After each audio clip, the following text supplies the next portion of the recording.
Okay, this is to answer Gene's question about length of swing and how it is becoming a problem for him and how to shorten it. So what I said on the blog was that I didn't care if the swing was long as it didn't affect the path or the angle of attack coming down.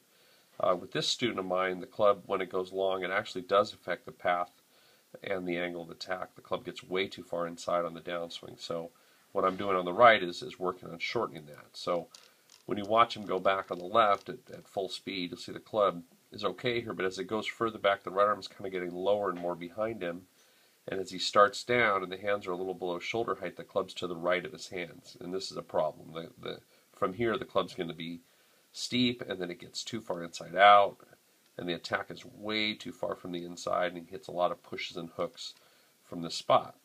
So what I'm doing on the one on the right is that I'm sitting behind him. I got my right hand sort of even with the side of his body, and as he's coming back, I'm kind of putting a brace up there for his right arm to shut down and not travel as far. This gets the club to stop more in line with the glove, and as he comes down and the hands are at the same height, you can see the club is much more behind him now. It's not crossing the line. As the downswing keeps unwinding, the club gets popped out in front of him in here, and this is a much better spot for the club to be coming from than to be this far inside out.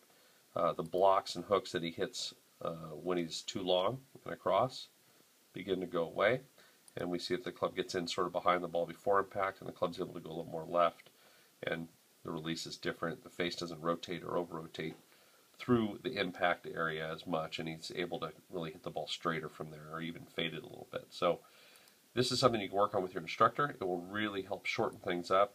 Make sure that he's kind of a little cautious back there. He should be pretty safe as long as he stays on his knees and you're swinging full and not doing anything too strange. But keeping the right arm from going too far will really, really help you get the club to come down on a better angle.